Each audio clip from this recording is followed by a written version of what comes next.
Sejam bem-vindas ao Maternar Sem Fronteiras, um espaço criado por mães brasileiras que vivem no exterior. Eu sou doutora Nathalie Levi Duarte, pediatra e orientadora parental, morando nos Estados Unidos desde 2024. Eu sou Manuela Silveira, orientadora parental, morando nos Estados Unidos desde 2009. Hoje estamos recebendo Giovana Borges, brasileira, natural de São Paulo, morando em Montreal, jornalista, atuando na área de marketing digital, se tornou mãe em 2023 e em 2025 criou o podcast Colo de Longe, para acolher outras mães que vivem a maternidade longe do Brasil. A Giovana já morou na Inglaterra, na França e agora no Canadá. Giovana, seja muito bem-vinda e nos conta a tua jornada no exterior. Gente, obrigada. É muito estranho estar do outro lado, né? Será entrevistada. Não sei nem por onde começar. A gente tá do lado de cá, né? Do lado de vocês aí. A gente tem o script, as perguntas e tal.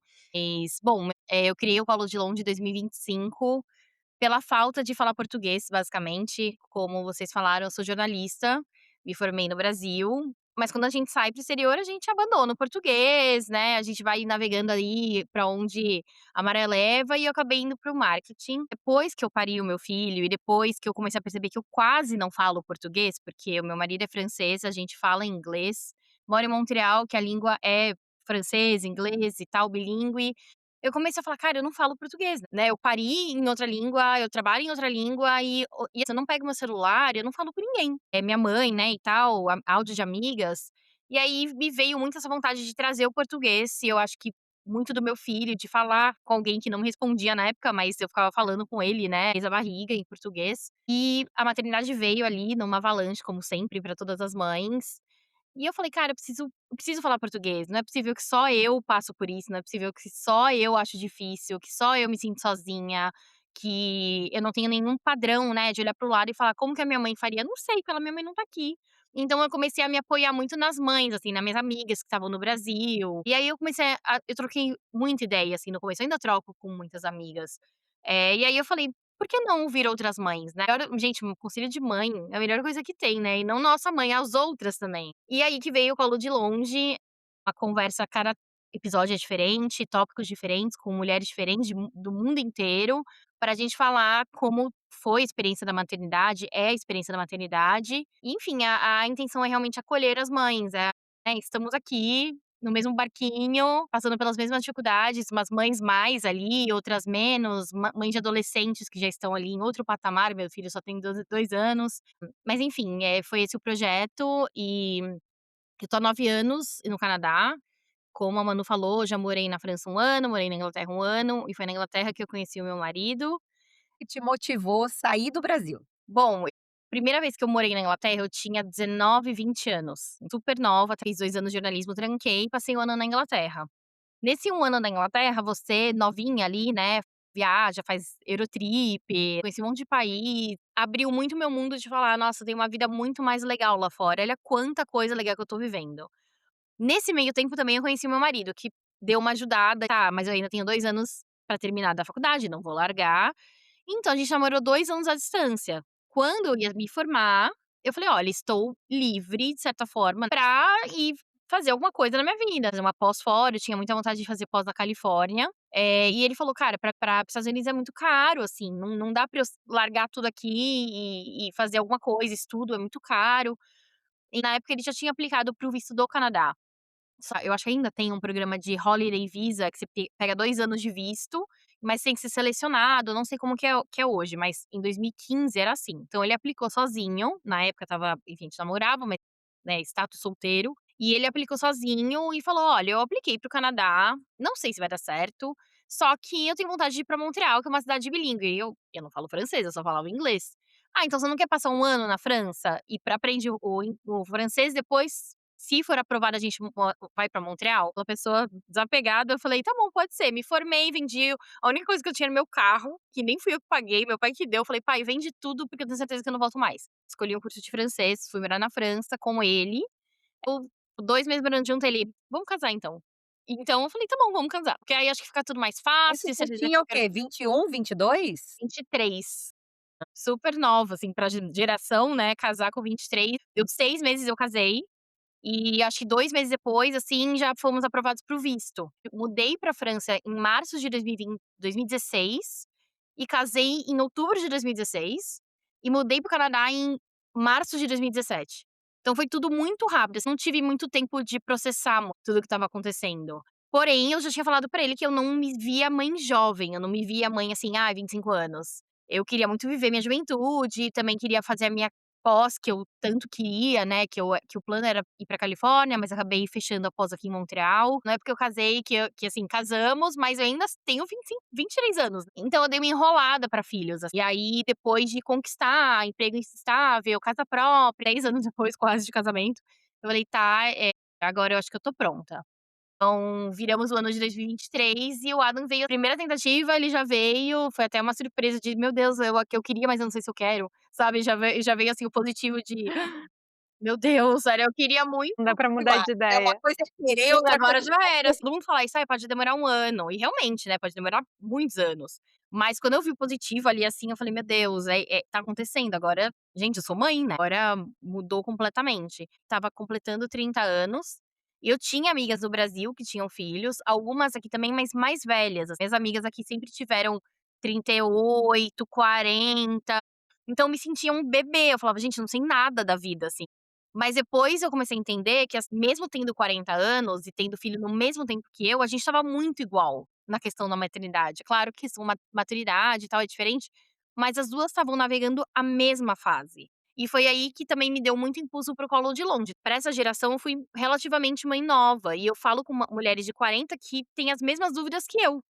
Então, acho que me deu muita segurança também para o colo, para o maternar ser mais assertivo, eu também sou uma pessoa muito prática. Não sofri muito nesse percurso. para o seu maternar aí longe de casa, isso foi uma questão para você ou pelo fato de você ser mais prática, isso não foi algo que te deixou emocionalmente abalada? Cara, eu nunca pensei em voltar para o Brasil. Eu acho que por eu estar casada com um gringo, no caso, nunca passou na minha cabeça. Talvez se eu tivesse casado com um brasileiro, eventualmente ia passar na minha cabeça, assim: "Será que eu volto? Será que eu não tenho meu filho lá? Será que perto da minha família?".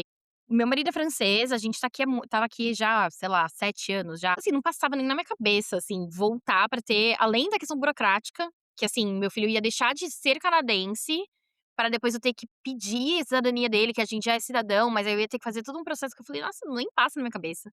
Mas eu não me sentia sozinha também, de certa forma, eu não falava: "Nossa, como eu queria". Eu tenho pavor de chá revelação, tenho pavor de chá de bebê, eu tenho pavor de gente no hospital visitando. Então, assim, quando eu me vi em situações que, tipo, eu podia escolher sem pressão, porque existe isso, infelizmente, eu falava: "Meu Deus, graças a Deus". E teve uma entrevistada que ela conversou comigo e falou: "Nossa, eu me vi muito sozinha no hospital, porque eu queria muito que tivesse tido visita dos meus pais, a minha família". Eu fiquei gente, realmente, a perspectiva das pessoas é muito diferente, porque eu dei graças a Deus que não foi ninguém no hospital, que eu não queria ver ninguém, eu não queria levantar, eu não queria socializar. Eu fiz lembrancinha, e aí eu falei para minhas amigas: "Olha, eu não sei se eu vou querer ninguém. Eu fiz, mas talvez eu dê isso daqui quando ele completar 6 meses, a gente se vê". E foi exatamente o que aconteceu, assim, teve amigas que eu fui apresentar o meu filho quando ele tinha 5 meses, porque como ele nasceu no pé do inverno, e aí também vírus, aquela coisa toda, tipo, falei: "Meu, não vou sair com ele antes pôr ele a -40 com situações que não precise". Todo mundo respeitou, mas eu não acho que no Brasil teria sido igual, certeza que iam ficar: "Ai, cadê o menino?". E deixa eu ver, não ia assim, não ia ser opção não receber no hospital, né, assim, não é uma opção, nem passa na cabeça da pessoa, acho que bloquear uma coisa dessa. É, eu acho que no Brasil as pessoas elas julgam, né, se você não tem eu falo até por uma diferença cultural, né, a minha tia, irmã da minha mãe, ela morou muitos anos na França, né, e eu acho que tanto na Europa quanto nos Estados Unidos, as pessoas elas respeitam muito o que aquele indivíduo quer fazer. E a minha tia, ela falou para a família: "Olha, é um momento que eu quero, eu, meu marido e minha filha que está chegando". Gente, a mágoa que minha mãe ficou é uma coisa que realmente ela não aceitou bem. Ela falou: "Meu Deus, mas é um momento que a família tem que estar perto e que tem que estar junto e que isso é afeto". E isso não era sobre afeto, era sobre o que faz sentido para você naquele momento. Então eu lembro que isso é realmente muito cultural. Eu sou pediatra e aqui no Brasil é dificílimo a gente ter visitas que respeitam. Então é uma das coisas que eu falo assim: "Olha, vamos evitar ali nos 2, 3 primeiros meses, eu sei que é um momento super feliz, que todo mundo quer ver o bebê, mas às vezes a pessoa tá doente e nem sabe que tá doente. Mas, doutora, eu não posso de jeito nenhum falar para a tia Vera que ela não pode vir visitar o meu filho. Como é que eu vou fazer isso?" Então, assim, é uma saia justíssima, porque assim, se a mãe ela impõe o que ela acha que é o certo, ela compra briga com a família. Então, realmente, você ficou numa posição protegida, né, que assim, você pôde optar, né. Sim, eu pude optar pelo não só pelo que eu queria, mas pensar realmente na saúde do meu filho. Não ia ter ninguém pegando no colo, nem ia ter ninguém beijando a criança, e eu ficar desesperada. E nem passou na minha cabeça isso, o meu parto foi muito difícil. Voltando um pouco no tempo, quando eu estava com 28 semanas, mais ou menos, acho que foi isso, eu comecei a sentir muita dor no peito, só que o meu filho sempre foi grande. É tipo, ai, medir a barriga 2 semanas a mais, aquela coisa toda. Só que era só a barriga, né, tipo, ai, pesava, não tinha engordado, era a criança que era grande. E aí eu comecei a sentir muita dor no peito, achava que era grande, aí fui na médica, e ela falou: "É, realmente a sua barriga tá maior do que deveria pelas semanas, mas eu acho que é porque ele tá grande mesmo, tá empurrando o seu pulmão". Só que eu sou uma pessoa que normaliza muito a dor. Eu não sou aquela pessoa que bati o pé, sabe assim: "Ah, vamos pro hospital". Eu sou tipo: "Ai, bati o pé, caiu o dedo, ai, vamos botar um band-aid", sabe. Eu sou essa pessoa. Então, eu normalizei uma dor. Eu normalizei em estar com falta de ar, achando que era normal. Então a médica pediu um ultrassom, aquela coisa, né, sistema público aqui no Canadá, apesar de ser muito bom, ele também é muito, devagar em alguns momentos, porque tem demanda de todo mundo, e até então eu estava bem, respirando, viva, então não é uma prioridade para o dia seguinte. Ela tinha pedido um ultrassom e me ligaram e falaram: "Ah, só tem lugar daqui 2 semanas". Eu falei: "Ah, paciência, então vai ser daqui 2 semanas". Fui aguentando, aguentando, acordava de noite aos prantos, de não conseguir respirar eu juro, olhando pra trás, eu falo: "Caramba, você é muito louca, porque por que que você não olhou e falou: 'Meu, pelo amor de Deus'". Mas como eu tinha acabado de ir na médica, ela falou que achava que era só ele estava grande, eu falava: "Meu, não é possível, ninguém me falou isso". Como que nenhuma amiga minha passou por isso, ninguém me falou: "Meu, dá uma falta de ar", ninguém falava isso, e eu sentia muita dor, e eu chorava embaixo do chuveiro, 3 horas da manhã, até que, assim, passei uma semana disso. No domingo, eu falei: "Eu não tô mais aguentando", eu fui dar uma volta, assim, de 15 minutos, deu 5 minutos, eu falei: "Eu tô com muita falta de ar, eu acho que eu vou passar mal". Chegou no limite, né. Fui para o hospital, aquela coisa também de sistema público, chegar no hospital e não querer esperar, aí vão me fazer esperar e eu prefiro ficar aqui em casa. Só que eu cheguei lá, assim, passando muito mal já, acharam que era pré-eclâmpsia, mas eu já tinha feito todas as minhas pesquisas, sabia que não era. Fizeram todos os testes, não era mesmo. E falaram: "Tá bom, mas assim, vamos ter que te manter aqui", a sorte que eu moro do lado do hospital, meu marido falou: "Ó, vou trazer um pijama, seu cobertor e você fica aqui, porque não podia ficar acompanhante, você me liga qualquer coisa". Minha saturação caiu no meio da noite, fizeram raio-x e tal, e aí viram que eu estava com uma pericardite muito grave, mais algumas horas eu teria morrido. O cardiologista veio e falou: "Ainda bem que você trouxe ela, porque se ela passasse mais uma noite na sua casa, ela não ia acordar". Foi muito assustadora, porque eu não sabia, e teve que esperar o conselho de ginecologia entender se teriam que drenar o líquido antes ou depois do parto, se teria que fazer uma cesárea agendada, corrida, com 28 semanas. Na hora eu mandei mensagem pra minha mãe falando: "Eu acho que eu vou ter um filho prematuro, então tenta vir pra cá", mas aquela correria de voo e tal, era numa segunda-feira, ela só conseguiu voo pra quarta, porque não tinha voo direto até então. Tinha voo segunda, quarta e sexta, e aí eu falei pra ela na segunda-feira e não tinha mais voo. E aí eu fiquei internada na UTI, tive que fazer o procedimento. Quando eu fiz o procedimento, eu tive uma parada cardíaca, que depois, óbvio, que eu só descobri quando eu acordei, né, só quando ele começou a aplicar anestesia, eu falei: "Eu tô passando mal". Ele falou: "O que você tá sentindo?" Eu falei: "A minha pressão tá caindo". E a última coisa que eu lembro, quando eu acordei, estava assim, tipo, uma galera na sala, eu falei: "Meu Deus, alguma coisa aconteceu, porque deu ruim". Tinha código azul, e eu sei que, assim, foi um caso muito raro, ninguém entendeu até então o que aconteceu. Pericardite é uma coisa que acontece com frequência, mas o cardiologista falou: "A gente tira uns 300, 400 ml, assim, estourando ali, né, quando a gente drena". Eles tiraram 2 litros. A gente não sabe da onde que veio esses 2 litros. Eu achei que estava sendo uma coisa normal, eu tenho foto da bolsa, assim, o cardiologista falando comigo: "Ai, porque eu adoro o Brasil", eu: "Aham". E eu vi aqui na cara dele, assim, era tipo: "Gente, tô tirando, tô drenando, não para". Mandaram meu sangue para os Estados Unidos, mandaram meu sangue para o Brasil, mandaram meu sangue sei lá pra onde, porque não entendiam o que estava acontecendo. A gente fez mais de 60 vírus, levaram pra todos os laboratórios e até hoje a gente não sabe o que aconteceu. Quando eu quiser engravidar de novo, eu preciso tomar muito cuidado, porque pode ser algo autoimune, que fez o meu coração ali agir dessa forma, mas não necessariamente é o meu coração, pode ser só uma resposta do meu corpo de alguma forma, que pode acontecer em outro lugar. É um pré-natal que vai ter que tomar um pouco mais de cuidado. Eu já vim muito fragilizada de uma semana internada, sem saber se ia ter cesárea, se meu filho ia estar vivo, aquela coisa toda. Eu perdi muito peso durante esse período, porque eu fiquei internada. Minha mãe veio, né, deu aquele acalento e tal, assim, eu chorei muito quando eu tomei banho, porque eu fiquei uma semana sem tomar banho na UTI. E eu falei: "Cara, não tô acreditando, tô passando por isso numa gestação, né". E aí, dá-lhe terapia, minha terapeuta me salvou, porque eu fiquei muito traumatizada, você fala: "Meu, eu não como que eu vou parir essa criança agora?". Eu fiquei com medo de tomar epidural, porque eu passei com mal, né, drenando ali aquele líquido. E aí eu via a agulha de epidural, eu falava: "Não vou tomar, não vou pedir de jeito nenhum". Mas aí foi a terapia que super foi ajudando e ressignificando. Mas meu parto também não foi fácil, como ele estava realmente muito grande, fizemos uma indução, ordens médicas, não pode passar de 40 semanas, então se você não parir, tem que induzir, tá bom, vamos induzir. Ficamos 40 horas induzindo, a criança não queria de jeito nenhum, então aquela dor da indução absurda. E eu também, que ela é resistente pra dor, eu demorei umas 30 horas pra pedir epidural. Então eu fiquei com dor aguda, assim, durante 40 horas, nem sei como aguentei.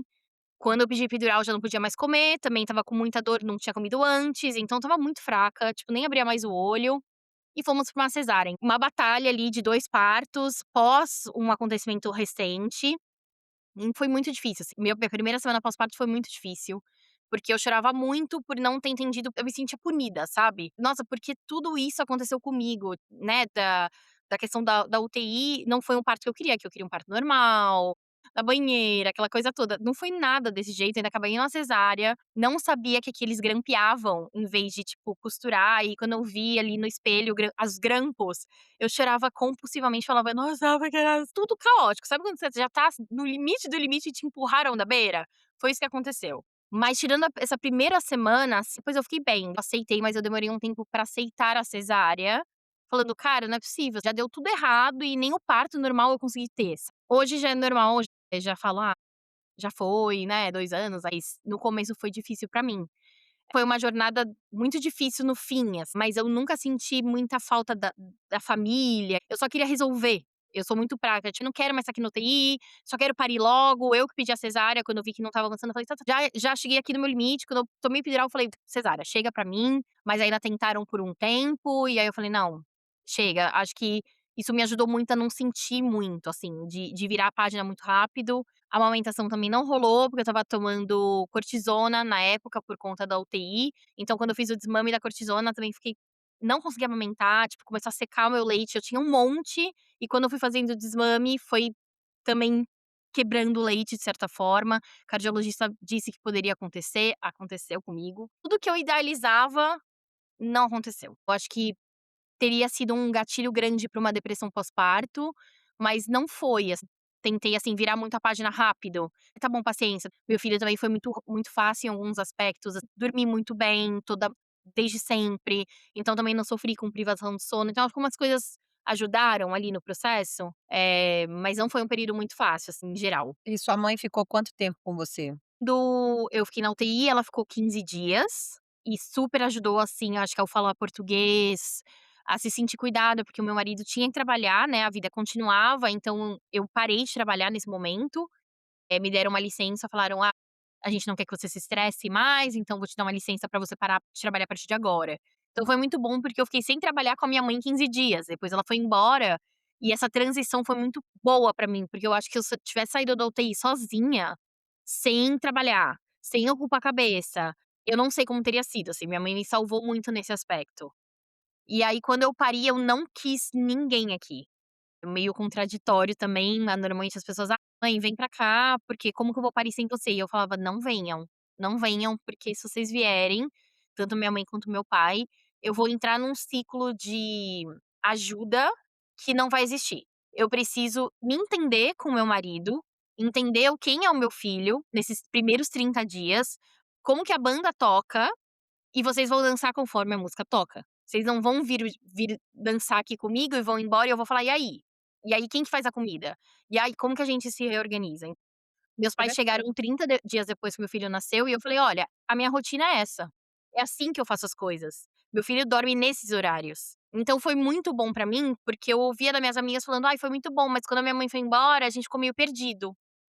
Lógico que vocês vão ficar perdidos, gente, porque vocês se acostumaram com uma pessoa que não vai tá ali, né, assim: "Ah, minha mãe limpava a casa inteira. Ela foi embora, a casa ficou suja. E vai limpar quem?", né. Na minha cabeça era óbvio que não, eu preciso de se vocês quiserem visitar ele, visitem 30 dias depois. Então, quando meus pais chegaram, era assim: "Ó, ele dorme esse horário, ele mama esse horário, ele faz o banho esse horário, é assim que faz, é assim que ele é, porque eu já conheço ele, meu marido também, então é assim". E foi muito bom. Minha mãe veio meu pai ficou acho que 15 dias, minha mãe ficou 1 mês e meio, acho. E a minha mãe acabou me dando fazendo mais companhia do que cuidando do meu filho, assim, porque eu já tinha feito um esquema que eu não precisava de ninguém. Eu precisava do meu marido, que também tem a licença paternidade aqui no Canadá, que são 3 meses, então é maravilhoso, tinha ele ali, não era uma coisa assim: "Ah, ele voltou a trabalhar". Ele trabalha de casa e estava de licença, então, assim, quando ele voltou a trabalhar também me dava uma mão quando precisava ali, quando dava, né, nos intervalos. Mas a minha mãe veio muito pra suporte, eu deixava, por exemplo, meu filho fazendo uma soneca, eu saía no shopping. Então me deu muito nessa, tipo: "Ai, vou fazer outra coisa além de ser mãe", sabe. Mas cuidar do nosso filho, a gente super deu conta, eu e ele. E eu acho que muito desses primeiros 30 dias, assim, que normalmente as mães se apoiam muito na mãe, na sogra, mas não entendem, assim, sozinhas como que as coisas acontecem. Isso pra mim foi muito bom. Para um segundo filho não já não vai dar, porque eu preciso da minha mãe pra ficar com meu filho, pra eu conseguir parir em paz. Então eu acho que vai ser um pouco diferente, mas do primeiro eu super recomendo, assim. Se você tem segurança, né, assim, e o pai presente também, se resolve sozinha, depois o pessoal vem, e pra somar, pra adicionar, pra fazer distração, mas não necessariamente pra montar uma rotina que não vai funcionar no futuro. Interessante. Eu tive várias amigas que fizeram isso.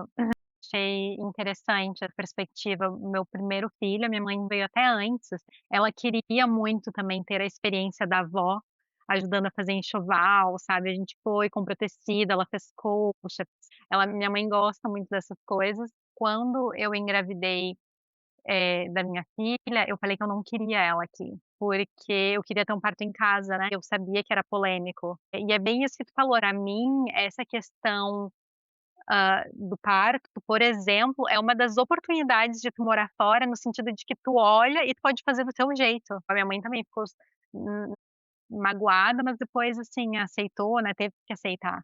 Quais são as suas figuras de apoio hoje? Você falou, né, que essa parte aí do começo, e que você deu conta com o seu marido, você ainda se sente assim? Ou hoje você tem algumas figuras que te ajudam? Não. 100% eu e meu marido, 100%. Claro que, assim, emergência, existem amigas, mas assim, nunca aconteceu de: "Ai, fica aqui porque aconteceu uma coisa muito séria". Normalmente, assim, a gente se divide. Levar o cachorro no veterinário, vai você, eu fico aqui. Fica um lavando a mão do outro, assim. Mas não tem ninguém que, assim, pegue na minha mão e fala: "Não", sei lá, mãe, sogra, a família inteira do meu marido tá na França, minha família inteira tá no Brasil. Então família a gente não tem. É assim, vivendo, assim, no caos, no cansaço, no lavando mão na outra, assim, só tenho um filho, então acho que também se torna um pouco mais fácil. Se não é um, é outro, né, quando você tem 2 3 e tal, já cada um vai pra um lado, e aí já é bem mais difícil.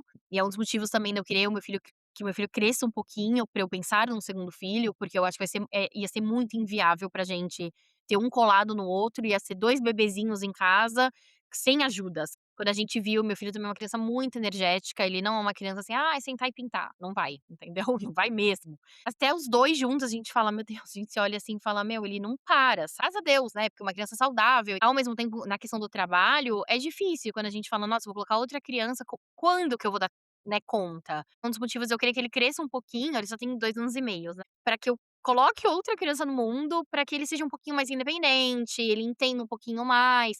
Claro que não vai cuidar do menor, mas assim, vai lá e coloca seu casaco, não vai, assim, tipo, desviar, sabe.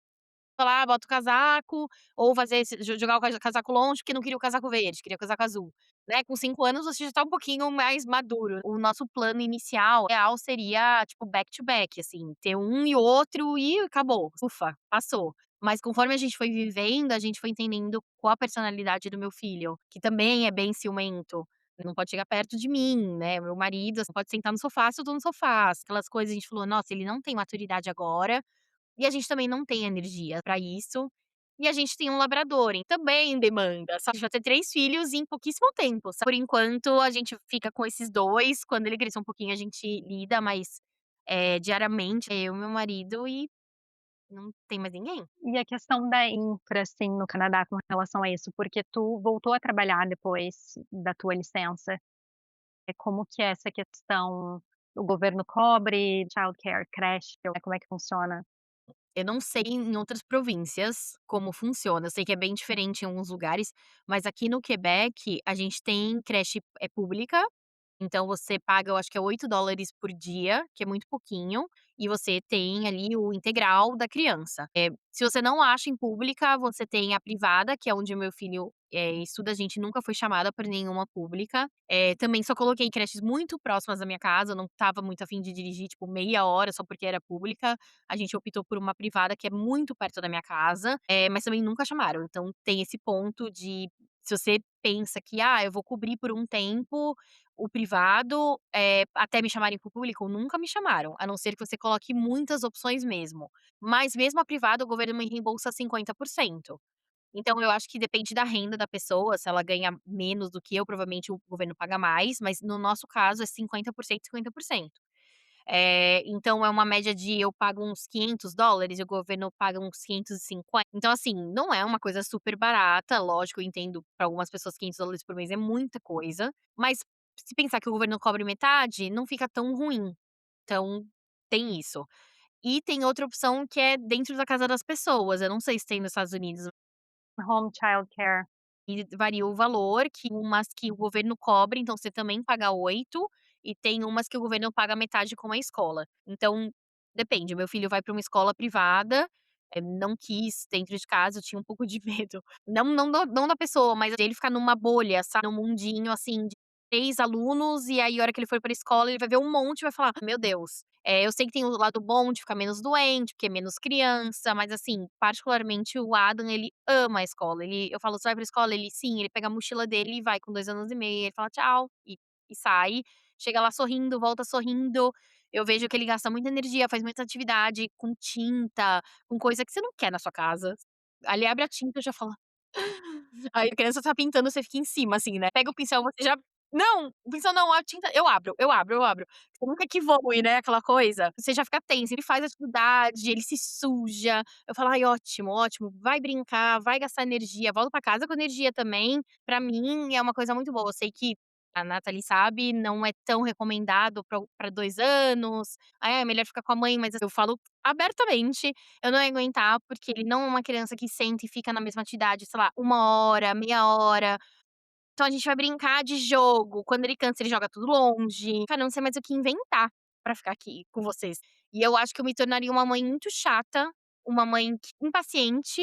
Eu tenho menos tempo com ele hoje, mas o tempo que eu tenho é muito de qualidade. Eu quero brincar, eu quero incentivar, quero que brinque lá fora, quero que tem jogos, quero que faça coisas que talvez durante o dia eu já teria dado muita tela, eu já teria falado: "Ai, não aguento mais, senta aqui, você relaxa", sabe. E hoje já não acontece isso aqui em casa, quando ele chega eu já falo: "Ai, vamos brincar do quê? Vamos fazer o quê?", assim, inventar, a gente mora em casa, então tem um jardim grande, tem brinquedo lá fora de areia, aí pode brincar lá fora, assim, a gente fez uma cozinha, assim, pra ele brincar com pedrinha, com e tal, então vamos brincar de pedrinha, vamos brincar de coisa. E eu tenho toda a paciência do mundo, mas assim, pensar que isso o dia inteiro não. E com que idade que vocês colocaram ele na privada? Ele começou a adaptação com 10 meses e meio, ele é meio período, mas ele foi tempo completo com 1 ano. Mas eu trabalho de casa e meu marido também. Então a gente ele vai quase 9 horas da manhã, porque ele enrola e a gente deixa enrolar e eu começo a trabalhar mais tarde, meu marido também. A gente deixa ir até o limite de entrar, sabe. E eu busco ele às 4h. De certa forma é pouco tempo na escola, mas sempre foi assim, meio eles consideram meio período ou não acho que é meio período, mas eu acho que não é também integral, mas é ali no meio ali. Pra mim é ótimo, porque eu trabalho em paz, faço minhas coisas, eu não imagino trabalhar com a criança aqui. Parar de trabalhar nunca foi uma opção também. Então eu e meu marido, um lavando a mão do outro mesmo, trabalhando, não tem muita paz, assim. Deixa a criança, começa o trabalho, termina o trabalho, pega a criança. Quando não é a criança, é o cachorro. Sabe assim, eu falo: "Gente, às vezes eu sento e falo: 'Não fiz nada hoje, não fiz nada pra mim hoje, meu Deus, eu só tomei banho'". Mas ao mesmo tempo é muito legal ver que eu tenho o que a gente estava falando, né, a liberdade de fazer o que eu quero fazer, o que eu quero brincar. Meus pais vêm pra cá, eles falam: "Nossa, você tem uma paciência". Sabe, ele tem uma piscina de bolinha e ele vira essa piscina de bolinha, dia sim, dia não. Tipo, 200 bolinhas, ele faz pra ele sabe que assim a gente vai ficar puto da vida, ele sabe, mas ele vira e olha pra nossa cara. A minha mãe: "Sabe quando que eu teria essa piscina de bolinha? Nunca. Eu já teria jogado isso há muito tempo no lixo". Mas aí ele gosta, né, e aí lá fora brincando de areia, a areia pega a pazinha, voa areia, pega a pazinha, voa areia. Aí minha mãe: "Sabe quando eu daria um brinquedo de areia? Nunca". Daí cara, então ao mesmo tempo que eu fico menos, assim, do que uma mãe que fica integral com a criança, eu também permito ele brincar de coisas que talvez se eu tivesse o dia inteiro eu ia falar: "Ah, mas não vai. Não vai porque eu tô cansada, porque eu não vou catar bolinha agora, porque não vai espalhar areia agora, não vai fazer". Então eu sinto que eu consigo maternar muito livre, sem que ninguém dê opinião, no sentido de tipo: "Você vai comprar isso aqui? Mas ele vai sujar, você tem certeza? E se ele botar na boca? Ai, não vai dar". Ninguém fica cutucando. E eu sei que é cuidado, mas quando você materna sem esse cuidado, você tem a liberdade também de ser quem você quer ser, né, a mãe que você quer ser, até onde vai a sua paciência, sem ninguém dar opinião. E eu acho que é o que eu mais gosto do maternar no exterior. Não tem a rede de apoio pra emergência? Não tem, mas também não tem pra dar pitaco, né, o pitaco bom ou ruim, porque às vezes não é um pitaco ruim, às vezes é só uma opinião que você fala: "Ca não é você que tá catando a bolinha", entendeu? Não precisa, sabe? Isso é uma questão, porque e eu acho também que a gente fica um pouco mais sensível ao julgamento de uma pessoa que não convive o ano Uhum, inteiro. Isso é um desafio, no meu caso, porque a minha família é longe. Eu vejo, né, a família 3 vezes por ano, vamos dizer assim, e por períodos curtos, uma semana, uma semana, uma semana. E é assim, é uma avalanche de críticas, uma avalanche de críticas. E aí eu me pego, eu falo assim: "Gente, eu tô dando uma amostra de uma semana. Será que tá certo isso? Você fazer um preconceito, não, porque você devia fazer assim, não, porque você viu como que a criança está fazendo com você? Não, mas você não acha que você tem que dar mais limite? Gente, é uma coisa que por isso que eu falo, eu acho que o maternar, né, fora desse conceito de família, ele também é mais libertador, né. Eu não estou nem julgando se é certo, se é errado, talvez ouvir um pouco também opiniões externas, né, seja algo engrandecedor, mas é interessante como que isso não funciona de uma maneira tão positiva. Minha vivência é que isso não é positivo, porque você sente que assim, poxa, não tá vendo isso no dia a dia, né, eu tô aqui dando o meu melhor, né, e de repente você tem comentários que você fala: minha mãe, ela fala muito isso, ela sempre fala: "Eu não tenho que dar opinião, porque eu não tô aí. Eu não tô ajudando, eu não tenho que dar opinião nenhuma". Então eu acho que ela é muito autocentrada nisso, assim. Por exemplo, às vezes eu ligo e meu filho tá brincando e tá uma zona, porque é aquela coisa: "Tira o carrinho, tira não sei o quê", quando você vê, tá uma zona. Aí, assim, ela e meu pai: "Nossa, mas tá uma bagunça aí, né". Você fica assim: lógico que tá uma bagunça, o menino tem 2 anos e meio e ele tá brincando. 2, gente, não são vocês que vão catar. Por que vocês estão comentando?". Aí você fica: "Cara, eu vou ligar pra me estressar? Por que que eu liguei?", né, aquela coisa. Eu sempre falo pra ele assim: "Meu, para de comentar uns comentários que não são vocês que vão catar os brinquedos. Todo dia sim, é cansativo. O meu filho foi dormir, eu tenho que catar os brinquedos". E aí, eu e meu marido, a gente vai e cata e, gente, todo dia é isso aqui, todo dia. E quando você faz todo dia a mesma coisa, não se torna cansativo, mas é cansativo ouvir esse tipo de comentário, porque não acrescenta, sabe. Se pensar que, assim, eu só recebo esses comentários quando eu ligo, nossa, é um alívio não receber todos os dias. É um alívio não depender de ninguém também, porque tenho amigas que dependem de avós pra buscar na escola, que depende do avô, da sei lá, da sogra pra ir num cinema. E quando você depende dos outros pra fazer coisas, você também abre um leque para as pessoas opinarem na sua vida. Não existe né, um meio termo, assim: "Ah, eu quero que você fique com meu filho o sábado inteiro pra eu ir num restaurante, numa festa, mas você não dá opinião na minha criação".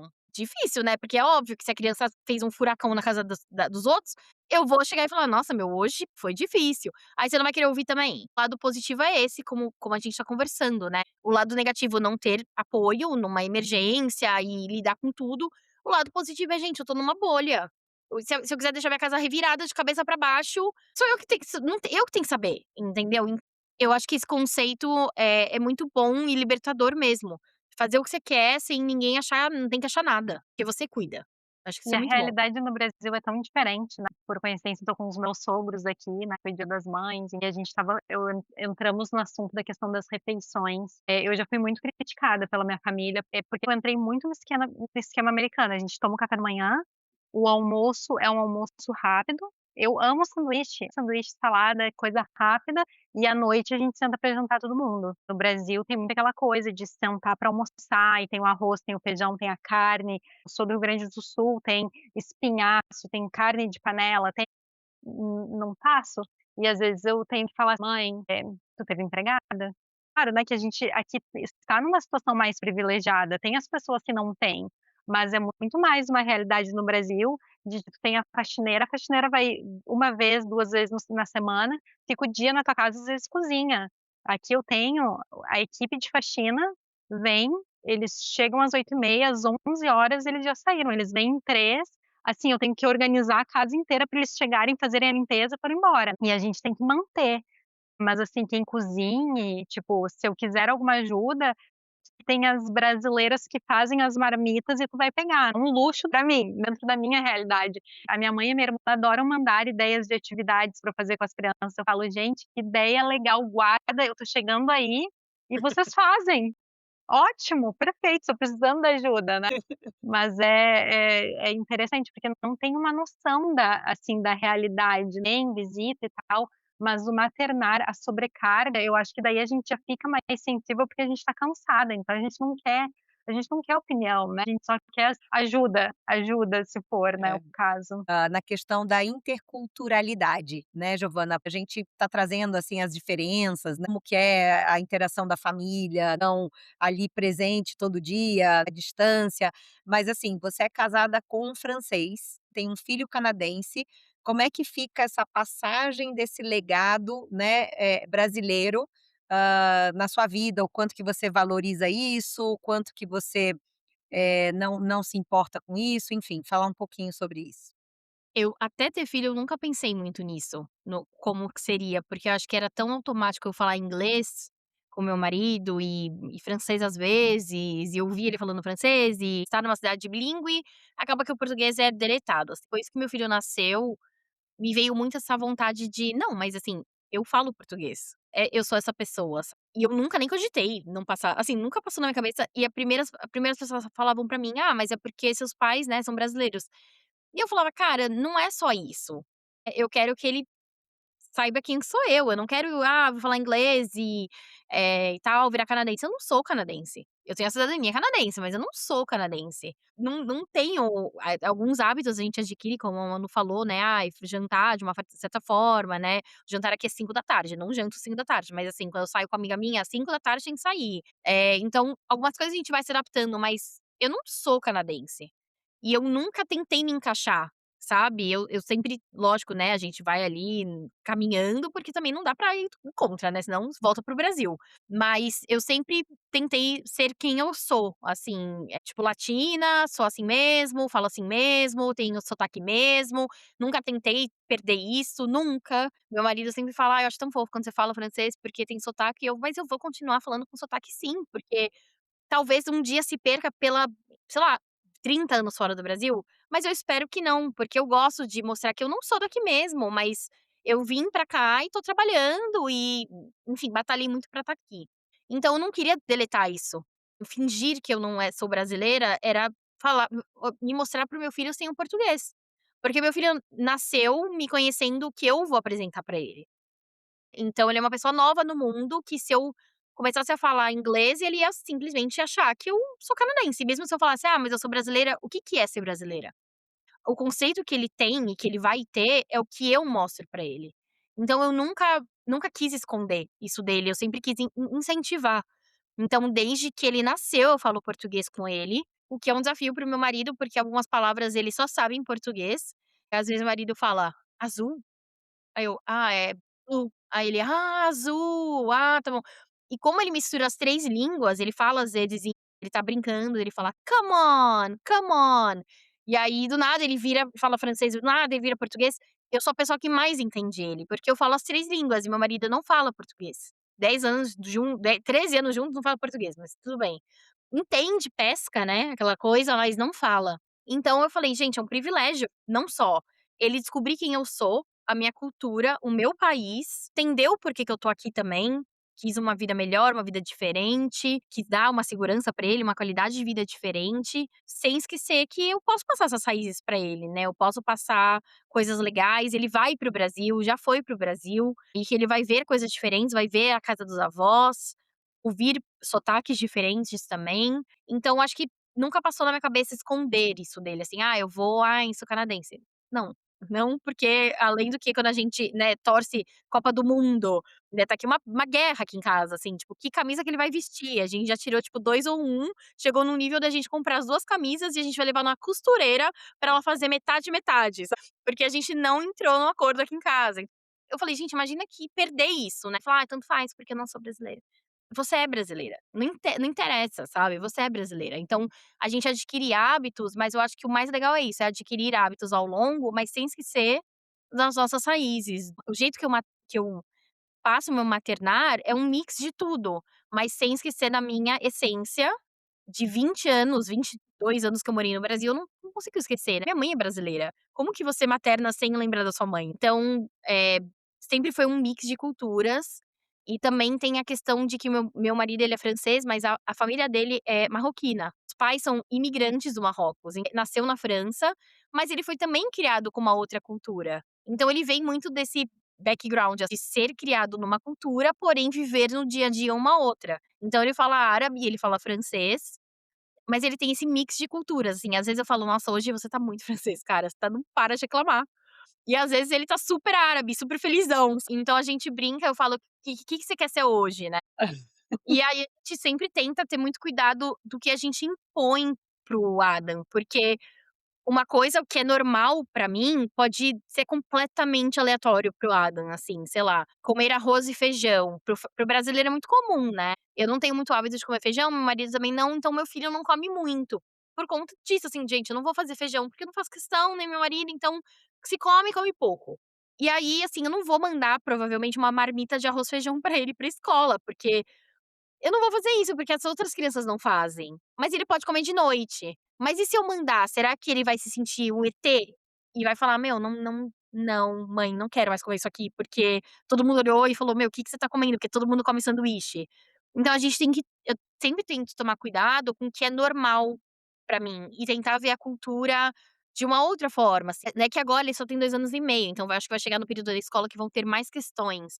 Mas mesmo festa de aniversário aqui, gente, é 3 balões, um bolinho do supermercado, uma velinha bonitinha que comprou na Amazon e, meu, pizza e tipo: "Parabéns pra você, vamos brincar, vamos correr". No Brasil a gente sabe muito bem como que é, tipo, buffet, 100 pessoas, meu, família toda e tal. E claro, assim, sem zero críticas, porque isso aqui é uma questão cultural mesmo. Mas aqui é muito mais interesse da a criança. É o que que a criança quer, o bolo que a criança quer, o que a criança quer comer, o que a criança quer fazer, do que o florear, né, tipo, tem que ter o bolo de 50 metros e não sei o que e tal. Mas aí, é aquela coisa, tipo, isso aqui te faz feliz? Meu marido fala: "A gente faz uma mistura dos 2, sabe. Eu não sei se eu fico feliz com 3 balões e um bolinho do mercado. Então eu posso fazer uma decoração bem legal, eu posso encomendar um bolo com uma brasileira todo decorado, mas eu não preciso necessariamente fazer num buffet grandão, caríssimo, porque não faz sentido pra mim, nem teria quem convidar, vamos ser sincera, porque, assim, não tem família, né, não tem ninguém, acaba que nosso ciclo fica muito pequeno também, né, de amigas. A gente tenta muito misturar tudo, Fora a criação, né, que eu acho que a criação árabe, ela é bem estrita, meu marido foi super nossa, tá falando, nossa cinta comia lá em casa, e eu já falo, tipo, educação positiva, sabe, não grita com a criança, a gente tenta assim, dias que não dá, mas a gente tenta, tipo, vamos conversar, vamos brincar, olho no olho e tal. E pra ele fica: "Cara, eu fui 0 criado assim". Pra mim era tipo: "Você fica quieto, e se você olhar para o lado, tipo, vai rodar cinta", sabe. E eu falei: "Mas é muito bom também criar, quebrar padrões de comportamento, né, a questão da violência e tals, mas eu não sei se talvez se eu fosse criada igual ele, talvez a gente não teria quebrado tantos padrões. É lógico que eu grito, né, tem vezes que só grito mesmo, só surtando mesmo, mas a gente tenta ali manter sempre a calma, sabe, e olhar e falar: "Meus pais", não apontar dedo, mas falar: "Nossa, isso aqui foi muito legal, meus pais eram mega presentes, passeavam, mas eram muito reativos, não quero ser desse jeito. Então vamos construir o nosso? Vamos pegar o que foi bom pra você, o que foi bom pra mim, criar o nosso? E respeitar aquele canadense e incentivar esportes que no Brasil nem existem, tipo hóquei, né, já levamos ele para o jogo de hóquei que a gente não entende nada.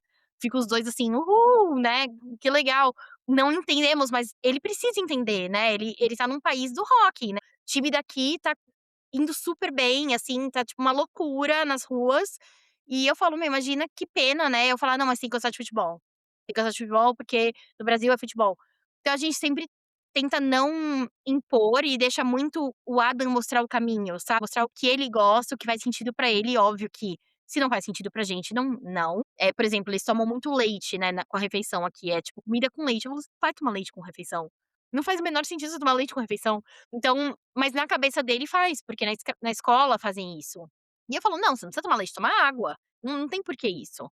Então algumas coisas que a gente vê que é normal, a gente barra, porque na nossa cabeça não faz sentido ele tomar um copo de leite com macarrão, não é necessário, mas a gente tenta respeitar um pouco da cultura também. Não sei se faz sentido, mas eu acho que estar longe também ajuda muito isso. Eu acho que se eu estivesse no Brasil com ele, com meu marido, coitado, eu acho que ele não conseguia impor nada, assim, eu acho que ele teria: "Não, mas aqui no Brasil a gente faz assim".